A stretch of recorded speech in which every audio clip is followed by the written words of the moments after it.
खुलुमबाय बेयो बड'लेण्ड इंखं टेलिभिजन दिनै 19 नभेम्बर 2023 रबिबार खालि सानसेनि बरादखौ नोंथांमोननि खाथियाव लाबोदों आं सदानन्द दैमारिया।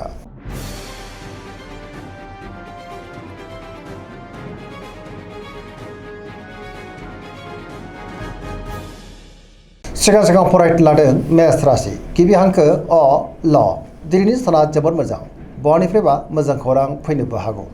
गोसोखौ दिनै जोबोर गोजोननाय मोनगोन।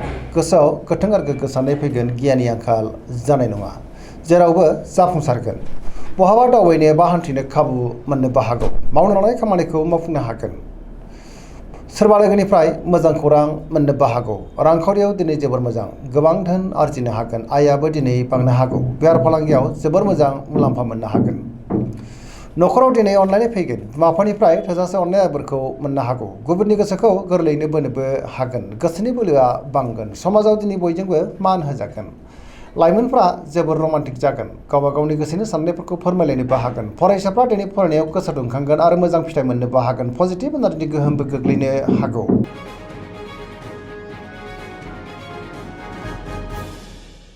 वृष राशि गिबि हांखो इ उ ब दिनैनि साना जोबोर मोजां। गोसोनि साननायफ्रा दिनै मोगथाङाव जाफुंनोबो हागौ। गोसोखौ दिनै जोबोर गोजोननाय मोनगोन। गोसोनि बोलोआ बांगोन।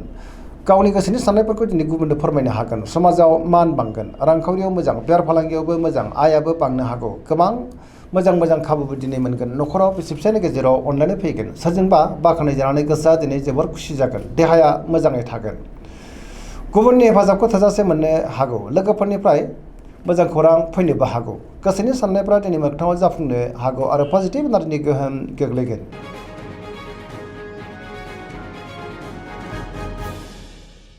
मिथुन राशि गिबि हांखो ख स दिनैनि साना जोबोर मोजां। गोसोखौ दिनै जोबोर गोजोननाय मोनगोन। गुबुननि थाखाय दिनै गोबां मोजां खामानि मावनानै होनोबो हागोन। गोसोआव गोथों आरो गोग्गो साननाय फैगोन। गियाननि आंखाल जानाय नङा। सोरजोंबा बाख्नाय जानानै गोसोआ दिनै जोबोर खुसि जागोन। लाइमोनफ्रा जोबोर रमान्टिक जागोन आरो गावबा गावनि गोसोनि साननायखौ फोरमायलायनोबो हागोन। देहाया दिनै मोजाङै थागोन। रांखावरियाव जोबोर मोजां होनजायो। बेफार फालांगियावबो जोबोर मोजां मुलाम्फा जागोन। न'खराव अनलायनाय फैगोन। गोसोआव गोथों आरो गोग्गो साननाय फैगोन। सोरबा लोगोनिफ्राय मोजां खौरां मोननानै गोसोआ दिनै बांसिन गोजोननोबो हागौ। सोरजोंबा बाख्नाय जागोन। लाइमोनफोरनि गोसोआ दिनै जोबोर रमान्टिक जागोन आरो गावबा गावनि गोसोनि साननायखौ फोरमायलायनो हागोन।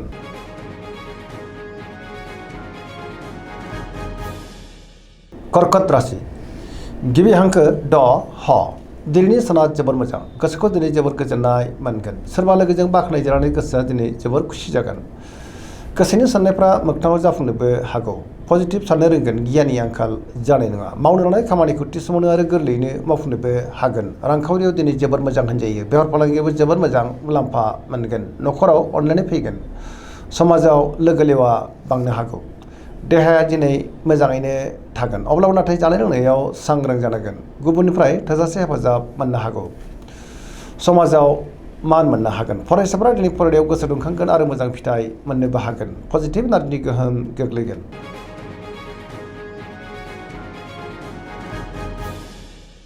सिंह राशि गिबि हांखो म थ दिनैनि साना बारा मोजां नङा। गोसोखौ दिनै जोबोर गुलाय गुजाय मोनगोन। गोसोआव नेगेटिभ साननायबो फैनो हागौ। मावनो लानाय खामानिखौ मावफुंनो हायोब्लाबो माबा नङा माबा मोनसे गोरोन्थिबो मावफ्लांनो हागौ।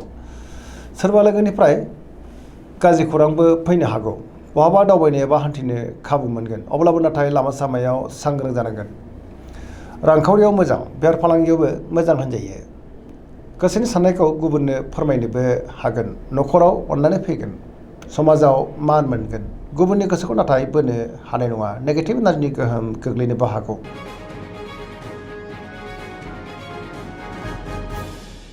कन्या राशि गिबि हांखो फ थ दिनैनि साना मोजां आरो गाज्रिनि गेजेरजों बाबेलांनो हागौ। गोसोआव गोनो गोथो साननाय फैनोबो हागौ। गियाननि आंखाल जानोबो हागौ। रांखावरियाव दिनै बारा मोजां नङा। नाङा फाङा खरसायाबो बांनो हागौ। देहाया दिनै मोजाङै थागोन। अब्लाबो नाथाय जानाय लोंनायाव सांग्रां जानांगोन। सुथुरनि गाज्रि नोजोर थानोबो हागौ। गोबां बिथिङावनो सांग्रां जानाया गाहाम। सोरजोंबा रायखुमा जानोबो हागौ आरो नेगेटिभ एनार्जिनि गोहोमबो गोग्लैनो हागौ। लाइमोनफ्रा दिनै जोबोर आला खाला जागोन।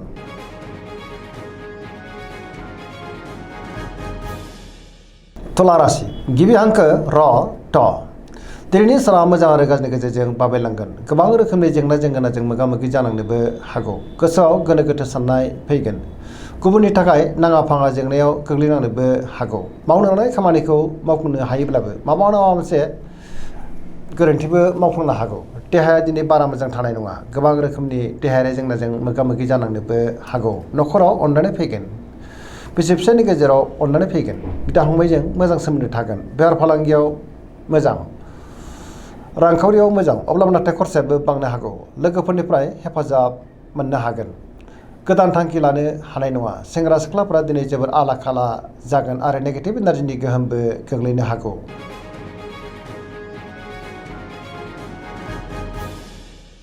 वृश्चिक राशि गिबि हांखो न स दिनैनि साना जोबोर मोजां पजिटिभ एनार्जिनि गोहोम गोग्लैगोन समाजाव लोगो लेवा बांगोन सोरबा गोजाम लोगोजों बहाबा लोगो मोनदेरनानै गोसोआ दिनै जोबोर खुसि जागोन गोसोआव गोथों आरो गोग्गो साननाय फैगोन मावनो लानाय खामानिखौ थि समावनो मावफुंनो हागोन गुबुननिफ्राय थोजासे हेफाजाबबो मोननो हागौ गोसोआव बोलो बांगोन समाजाव मान मोनगोन न'खराव अनलायनाय फैगोन रांखावरियाव मोजां अब्लाबो नाथाय खरसायाबो बांनो हागौ बेफार फालांगियाव मोजां होनजायो देहाया दिनै मोजाङैनो थागोन गुबुननिफ्राय थोजासे हेफाजाबबो मोननो हागोन फरायसाफ्रा दिनै फरायनायाव गोसो दुंखांगोन आरो मोजां फिथाइ मोनगोन लाइमोनफोरा जोबोर रमान्टिक जागोन आरो गावबा गावनि गोसोनि साननायफोरखौ फोरमायलायनोबो हागोन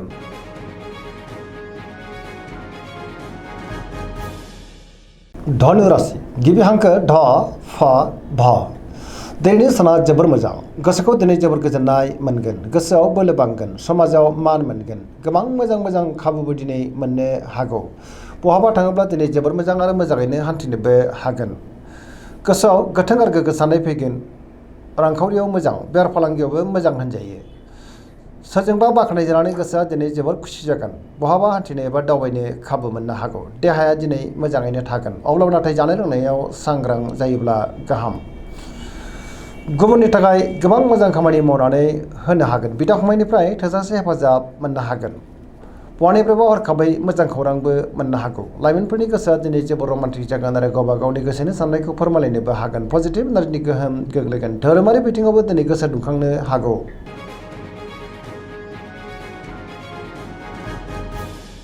मकर राशि गिबि हांखो ख ज दिनैनि साना जोबोर मोजां गोसोनि साननायफ्रा मोगथाङाव जाफुंगोन मावनो लानाय खामानिखौ थि समावनो मावफुंनो हागोन रांखावरियाव जोबोर मोजां बेफार फालांगियावबो दिनै जोबोर मोजां मुलाम्फा मोनगोन न'खराव अनलायनाय फैगोन मोननो गोनां धोनखौ दिनै मोननोबो हागौ रांखावरियाव मोजां बेफार फालांगियावबो मोजां होनजायो गोबां मोजां मोजां खाबुबो दिनै मोननो हागौ गुबुनजों मोजां सोमोन्दो लाखिनो हागोन मोनफ्रोमबो बिथिङावनो जाफुंसारगोन गोदान थांखि लानो रोंगोन सेंग्रा सिख्लाफ्रा दिनै जोबोर रमान्टिक जागोन आरो गावबा गावनि गोसोनि साननायखौ फोरमायलायनोबो हागोन गुबुननिफ्राय थोजासे हेफाजाब मोननोबो हागौ फरायसाफ्रा दिनै फरायनायाव गोसो दुंखांगोन आरो मोजां फिथाइ मोनगोन धोरोमारि बिथिङावबो गोसो दुंखांनो हागौ आरो पजिटिभ एनार्जिनि गोहोम गोग्लैगोन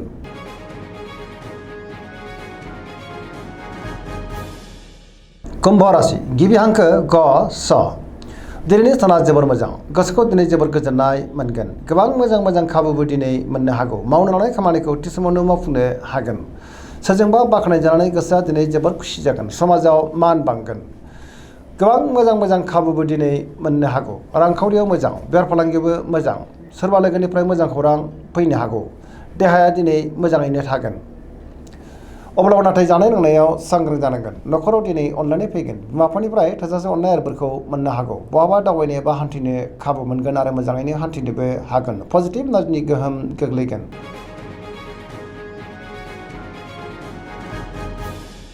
मीन राशि गिबि हांखो ड स दिनैनि साना जोबोर मोजां गोसोखौ दिनै जोबोर गोजोननाय मोनगोन गुबुननि थाखाय दिनै गोबां मोजां खामानि मावनानै होनोबो हागोन गोसोआव पजिटिभ साननाय फैगोन गोसोनि बोलोआ बांनो हागौ गावनि गोसोनि साननायखौ गुबुननो फोरमायनोबो हागोन देहायाबो दिनै मोजाङै थागोन रांखावरियाव मोजां बेफार फालांगियावबो मोजां होनजायो न'खरावबो अनलायनाय फैगोन सोरजोंबा दिनै बाख्नाय जानो हागौ लाइमोनफोरनि गोसोआ दिनै जोबोर रमान्टिक जागोन आरो गावबा गावनि गोसोनि साननायखौ फोरमायलायनोबो हागोन बहाबा हान्थिनो एबा दावबायनो खाबु मोननोबो हागौ फरायसाफ्रा दिनै फरायनायाव गोसो दुंखांगोन आरो मोजां फिथाइ मोननोबो हागोन पजिटिभ एनार्जिनि गोहोम गोग्लैगोन मोनफ्रोमबो बिथिङावनो दिनै सांग्रां जानो रोंगोन आरो दिनैनि साना सरासनस्रायै मोजाङैनो बारग'लांगोन